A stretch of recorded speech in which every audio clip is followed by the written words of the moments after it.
করবো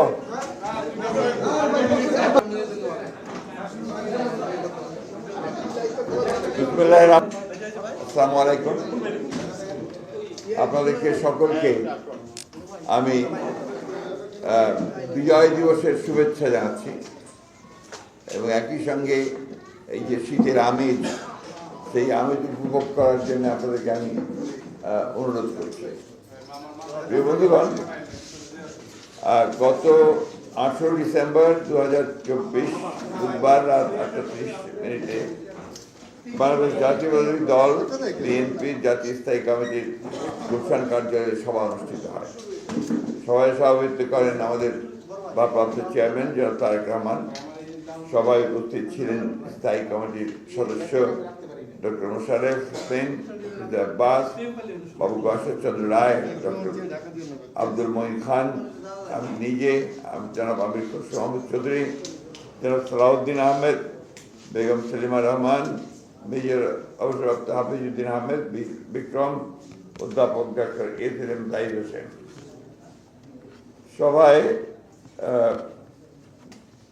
মূলত 16 ডিসেম্বর 2024 বিজয় দিবসে প্রধান উপদেষ্টা ডক্টর মোহাম্মদ ইউনূস জাতির উদ্দেশ্যে যে ভাষণ দিয়েছেন তা নিয়ে বিস্তারিত আলোচনা হয় এবং পরবর্তীতে প্রধান উপদেষ্টার প্রেস সচিব সংবাদ সম্মেলনের মাধ্যমে উপদেষ্টার ভাষণে যে ব্যাখ্যা দেন তা নিয়েও আলোচনা হয়। সভা মনে করে প্রফেসর ডক্টর মোহাম্মদ ইউনূসের ভাষণে নির্বাচন সংক্রান্ত বক্তব্য একেবারেই অস্পষ্ট।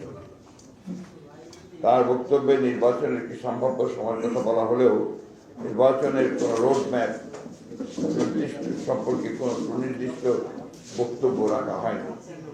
ডক্টর মোহাম্মদ ইউনূস নির্বাচনের সম্ভাব্য সময়সীমা 2025 সালের শেষ অথবা 2026 সালের প্রথম অংশ অনুষ্ঠানের কথা বলেন, যা একেবারেই অস্পষ্ট এবং নির্দিষ্ট সময়ের কোনো উল্লেখ নেই।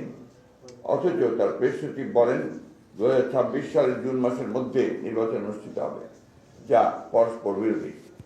সভা মনে করে এই ধরনের পরস্পর বিরোধী বক্তব্য আরও বিভ্রান্তি সৃষ্টি করবে। সবাইও মনে করে যেহেতু নির্বাচন কমিশন গঠিত হয়ে গেছে, সেহেতু নির্বাচন অনুষ্ঠানের বিলম্বের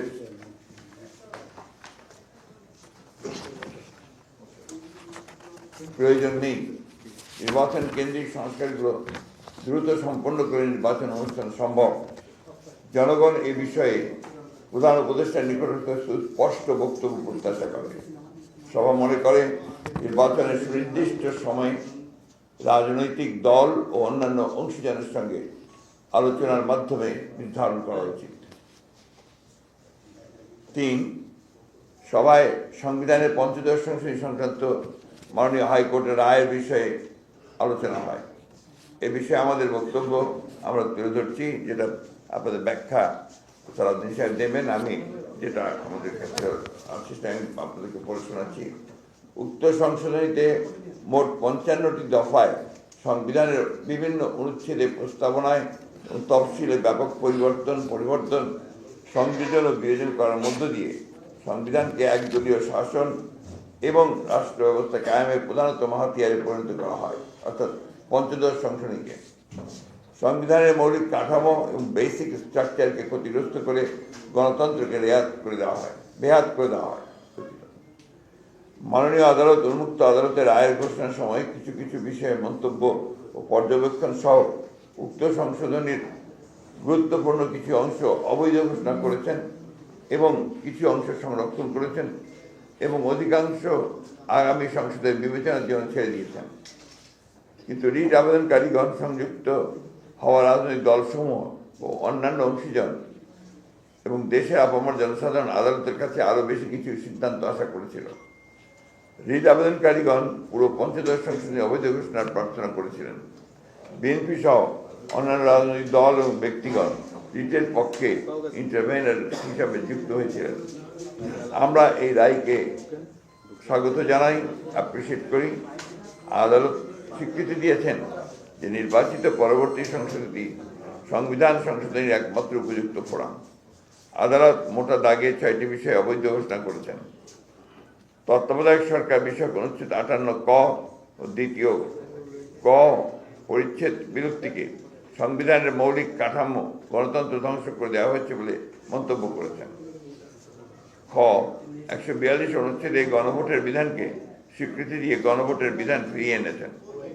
গ অনুচ্ছেদ 7 খ বিলুপ্ত ঘোষণা করে সংবিধানকে সুপ্রিম ল হিসেবে সাংবিধানিক ঘোষণাকে পুনর্লেখ করেছেন। সংবিধান একটি পরিবর্তনযোগ্য দলিল বা আইন বা যা একমাত্র নির্বাচিত সংসদের এখতিয়ার। ফ্যাসিবাদী আওয়ামী সরকার সংবিধানের প্রায় 1/3 কিছু অংশ তফসিল অপরিবর্তনীয় ঘোষণা করেছিল, যা এই রায়ের মাধ্যমে বাতিল হয়েছে। খ সংবিধানের 44 অনুচ্ছেদ উচ্চ আদালতে এখতিয়ার অনুচ্ছেদ 102 সংক্রান্ত অধস্তন আদালতে হস্তান্তর করার বিধান বাতিল করা হয়েছে। ম সুপ্রিম জুডিশিয়াল কাউন্সিল সংক্রান্ত অনুচ্ছেদ 96 বহাল রাখা হয়েছে। অনুচ্ছেদ 18 ক পরিবেশ ও জীব বৈচিত্র্য সংক্রান্ত, অনুচ্ছেদ 23 ক উপজাতি ক্ষুদ্র জাতি সত্তা নৃগোষ্ঠীর সাংস্কৃতিক ঐতিহ্য সংরক্ষণ সংক্রান্ত বিষয়টি এই অনুচ্ছেদ সমূহ বহাল রাখা হয়েছে। চ পঞ্চদশ সংশোধনীর অন্যান্য সকল বিষয়ে সমূহ পরবর্তী নির্বাচিত সংসদের বিবেচনার জন্য আদালত রায় উল্লেখ করেছেন।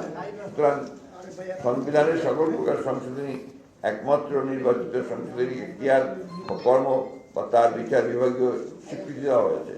সভায় অবিলম্বে ফ্যাসিবাদ বিরোধী আন্দোলনে অংশগ্রহণকারী রাজনৈতিক দলসমূহের সঙ্গে মত বিনিময়ের সিদ্ধান্ত গৃহীত হয়। বিএনপি মত বিনিময় করবে। লিয়াজত কমিটির দায়িত্বপ্রাপ্ত মাননীয় সদস্যদের এই বিষয়ে প্রয়োজনীয় সিদ্ধান্ত গ্রহণের সিদ্ধান্ত হয়। এটাই ছিল। এই বিষয়ে আপনাদের যদি কোনো প্রশ্ন থাকে সংবিধানের ব্যাপারে, তদ্দিন সাহেব উত্তর দেবেন।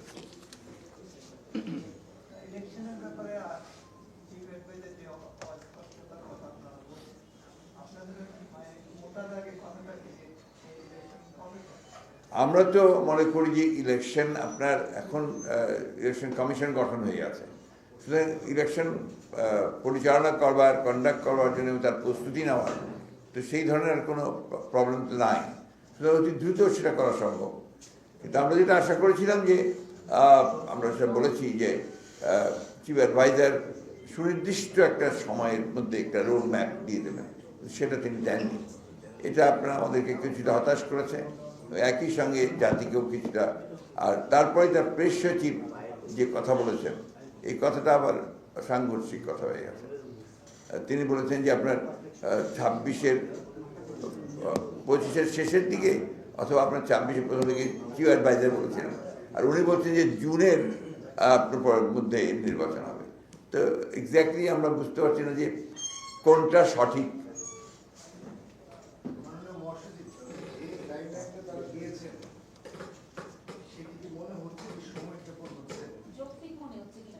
যৌক্তিক তো মনে হয়নি, জানুন তো আমরা বলেছি যে আমরা হতাশ হয়েছি এটাতে।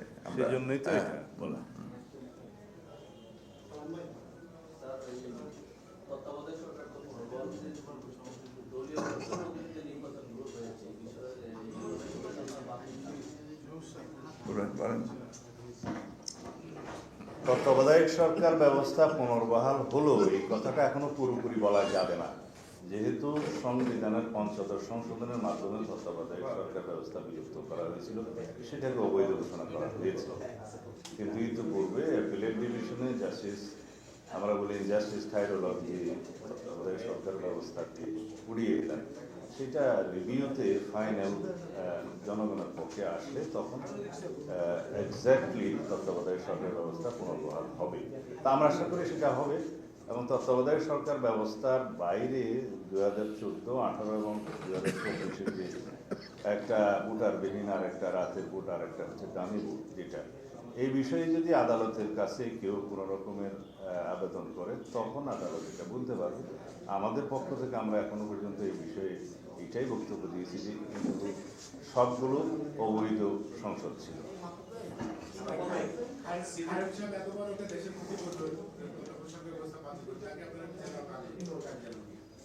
সেটার সময় তো এখনো আছে।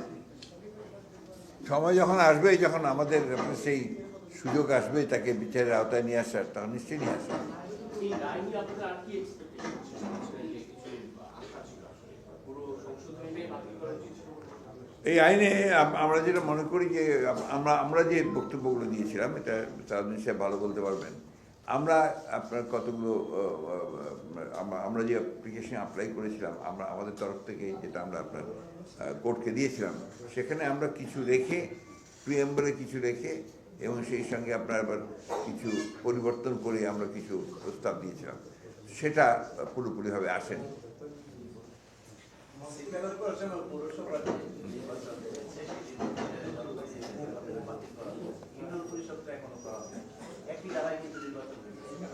আমরা তো এটা বাতিল চেয়েছি। আমরা ইতিপূর্বে আমরা কিন্তু ইউনিয়ন পরিষদ বাতিল চেয়েছি, আপনাদের মনে থাকার কথা। গতকালকেই বৈষম্যবিরোধী ছাত্র আন্দোলন জাতীয় নাগরিক কমিটি এই সিটি এবং পৌর কাউন্সিলের অপসারিত তারা বলেছে তাদেরকে পুনর্বহালের আহ্বান এটা তাদের তাদের তাদের বক্তব্য, তারা কি কি দৃষ্টিভঙ্গি কীভাবে বলেছে তারা বলতে পারবে। আমাদের দৃষ্টিভঙ্গি খুব পরিষ্কার। আমরা মনে করি যে আপনার এই ফ্যাসিবাদী হাসিনা সরকারের অধীনে যতগুলো নির্বাচন হয়েছে, সমস্ত নির্বাচনগুলো অবৈধ হয়েছে, এবং সেই কারণেই আমরা স্থানীয় সরকারগুলো ভেঙে দেওয়ার জন্য আমরা আহ্বান জানিয়েছিলাম, এবং যে সবগুলো ভাঙা হয়েছে, কিন্তু আপনার শুধু ইউনিয়ন পরিষদটা করা হয়নি। আমরা সেটারও দাবি জানিয়েছি ইউনিয়ন পরিষদে অবিলম্বে এটাকে আপনার বাতিল করা হয়েছে।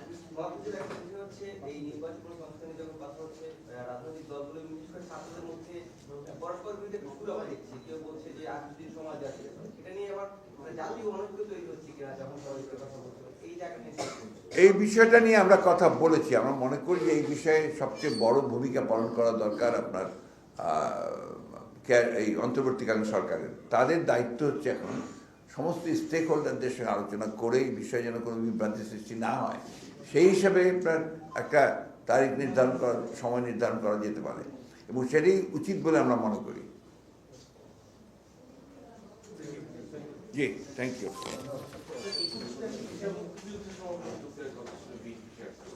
হ্যাঁ, এটা উনি অসুস্থ হয়ে পড়েছেন, গত পরশু রাত থেকে একটু অসুস্থ হয়ে পড়েছেন, যে কারণে চিকিৎসকদের পরামর্শ অনুযায়ী এটাকে স্থগিত করা হয়েছে।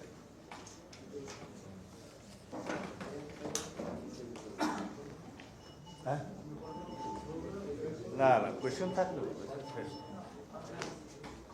জি, আর কোনো প্রশ্ন থাকলে বলেন, উত্তর দেবেন রিগার্ডিং কনস্টিটিউশন। সেটা হচ্ছে একটা বিষয় তো হ্যাঁ, প্লিজ। সংবিধান সংশোধনে এখন সংসদের কাছেই একটা এই রায়ের মধ্যে সেটা কি আসলে সংবিধান সংশোধনের এখতিয়ার বিচার বিভাগীয় স্বীকৃতি দেয়া হয়েছে এই রায়ে, কিন্তু যে সমস্ত বিষয় আদালত অসাংবিধানিক এবং সেটা অবৈধ ঘোষণা করা হয়েছে, সেই বিষয়গুলো আসলে সংবিধানের বেসিক স্ট্রাকচার, গণতন্ত্রকে ধ্বংস করে দেওয়া হয়েছিল এবং ক্যারেক্টারটা পাল্টে দেওয়া হয়েছিল। সেই জন্য এটা সুপ্রিম কোর্ট অলওয়েজ সংবিধানের ব্যাখ্যা প্রদানকারী হিসেবে সাংবিধানিক স্বীকৃতি আছে আর কি। অনলি সুপ্রিম কোর্টই যে কোনো অ্যানেক্টমেন্ট পার্লামেন্টে যেটা পাস হয় এবং সংবিধানে যেটা পরিবর্তন হয়, সেটা সাংবিধানিক কিনা সেটা ইন্টারপ্রিট করার ক্ষমতা সুপ্রিম কোর্টের। এটা সাংবিধানিক স্বীকৃতি। সেই হিসাবে কোর্ট মনে করেছে যে তত্ত্বাবধায়ক সরকার ব্যবস্থা যেটা ইন্ট্রোডিউস করা হয়েছিল, আমরা করেছিলাম, সেটা বেসিক স্ট্রাকচার হিসাবে স্বীকৃতি দিয়ে বলা হয়েছে এই বেসিক স্ট্রাকচার অর্থাৎ গণতন্ত্রকে ধ্বংস করে দেওয়া হয়েছিল, সেই জন্য এটাকে বেসিক স্ট্রাকচার ঘোষণা দিয়ে এটাকে পুনর্বহালের কথা বলা হয়েছে এবং সেই সংশোধনীগুলো বাতিল করা হয়েছে। বাকি যেটা supreme judicial council 96 article, supreme judicial কাউন্সিলের ইন্ট্রোডাকশনটা হয়েছিল 5th অ্যামেন্ডমেন্টে শহীদ রাষ্ট্রপতি জিয়া রহমানের সময়ে। সেইটাকে বিচার বিভাগের একটা রক্ষা কবচ হিসাবে দেখা হয়। সেই সুপ্রিম জুডিশিয়াল কাউন্সিলটা 16th অ্যামেন্ডমেন্ট কর্তৃক পরিবর্তন করে এটা অনেকটা সাবজেক্ট করা হয়েছিল সংসদে, সেটা আলাদা রিটের মধ্যে সেটা বিলুপ্ত ঘোষণা করা হয়েছে। বাট এইখানে 15th অ্যামেন্ডমেন্টে এটা অন্তর্ভুক্ত ছিল সুপ্রিম জুডিশিয়াল কাউন্সিল, সুতরাং এটাকে বাতিল করাতে যাবে না, এটাকে পুনর্বহাল করতে হবে। সেই জন্য এটা বহাল করা হয়েছে। আর দুইটা প্রভিশন যেগুলো নিরীহ প্রভিশন, যেটা প্রকৃতি সংরক্ষণ এবং নৃতাত্ত্বিক জনগোষ্ঠীর কালচারাল হেরিটেজ সংরক্ষণ, এগুলো বহাল করা হয়েছে। বাট যে 6টা বিষয় অ্যাড্রেস করা হয়েছে, যেমন আমি বললাম তত্ত্বাবধায়ক সরকার সংক্রান্ত, আর রেফারেন্ডাম সংক্রান্ত যে বিষয়টা গণভোট, যেটা আর্টিকেল 142-তে উল্লেখ করা ছিল, যে সংবিধানের আর্টিকেল 8 যে রাষ্ট্র পরিচালনার মূলনীতি, এবং আর্টিকেল 48, 56 এবং 142 ইটসেলফ, এই ধারাগুলোতে কোনো পরিবর্তন আসলে সংবিধানে বলা আছে রেফারেন্ডাম থাকবে। তো সেই বিধানটা আওয়ামী লীগ উড়িয়ে দিয়েছিল, সেটাকে পুনর্বহাল করা হয়েছে। এটাও একটা বেসিক স্ট্রাকচার। আর অন্যান্য বিষয় যেগুলো 7A and B, যে সংবিধানের 1/3 প্রস্তাবনা এবং কিছু তফসিল যেগুলো আওয়ামী লীগ তার রাজনৈতিক খাতের হিসেবে সংযুক্ত করেছিল, পরিবর্তন করেছিল, এগুলোকে ডিক্লেয়ার করা হয়েছিল যে এটা অপরিবর্তনীয়। তো ভবিষ্যৎ পার্লামেন্টারিয়ানদের ক্ষমতা এখানে খর্ব করা হয়, এবং সংবিধান এমন কোনো দলিল নয় যে সেটা পরিবর্তন করা যাবে না। সুতরাং এটাকে অবৈধ ঘোষণা করে এগুলো বিলুপ্ত করা হয়েছে। 7A and B এবং 7A কে বলা হয়েছে যে article 7 supremacy of the constitution declared, সেইটাকে বহাল রাখা হয়েছে। তো এই বিষয়গুলো আদালত সংবিধানের সাথে সাংঘর্ষিক বিধায় রায়ের মাধ্যমে এগুলো অবৈধ ঘোষণা করা হয়। আর যে সমস্ত আইন প্রধানত পার্লামেন্টে পাস হয়, সেটাতে যদি কোনো রকমের কোনো অসাংবিধানিক বিষয় থাকে, সেটা ইন্টারপ্রিট করার সবসময় ক্ষমতা সুপ্রিম কোর্টের সাংবিধানিকভাবে। তো এই বাকি জিনিসগুলো মাননীয় আদালত সংসদের উপরে এই জন্যই ছেড়ে দিয়েছেন যে ওখানে কিছু রাজনৈতিক সিদ্ধান্তের বিষয় আছে বলে আদালত হয়তো মনে করেছেন। সুতরাং রাজনৈতিকভাবে নির্বাচিত পরবর্তী সংসদ একটি নির্বাচিত সংসদের কর্ম যাবতীয় সংশোধনী বিবেচনা করা। আমরা এটাকে অ্যাপ্রিসিয়েট করি এভাবে আপনার প্রশ্নের উত্তরে, যে এটা একটা বিচার বিভাগীয় স্বীকৃতি মিলল যে সংসদ, একমাত্র সংসদই হচ্ছে উপযুক্ত ফোরাম যে কোনো রকমের সাংবিধানিক সংশোধনের জন্য। ধন্যবাদ। এই জায়গাটা খুব ইম্পর্টেন্ট। Thank you. জি জি, হ্যাঁ নিশ্চয়ই।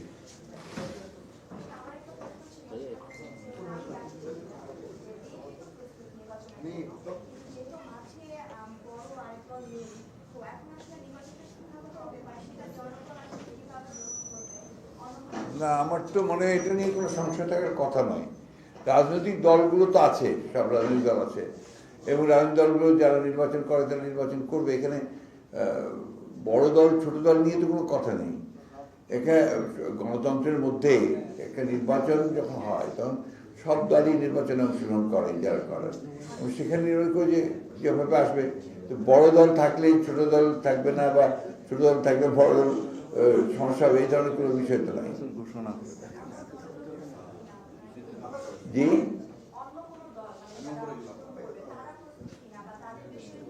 তাদের প্রস্তুতির বিষয়টা কোনো দলের প্রস্তুতির বিষয়টা নয়। এখন তো ইটস এনাফ টাইম। দল নির্বাচন কমিশন গঠন হয়ে গেছে, সরকার সময় বলে দেবে যে এই সময়ের মধ্যে নির্বাচন করতে হবে। এর মধ্যে আর সমস্ত দল তো, রাজনৈতিক দলগুলো তো নির্বাচনের জন্য সবসময় তৈরি থাকতে কারো প্রস্তুতির উপর তো নির্বাচন নির্ভর করে না। আমরা যে প্রস্তুত না থাকি, নির্বাচন কি অপেক্ষা করে আমাদের জন্য? অবশ্যই হবে। সুতরাং এটা আপনার নির্বাচন ঘোষণা হলে আরো অনেক বিষয় পরিষ্কার হয়ে যাবে। নির্বাচন ঘোষণা হয়ে গেলে তো সব রেডি হয়ে যাবে। Thank you. উঠেন না কেউ। অনেক ধন্যবাদ।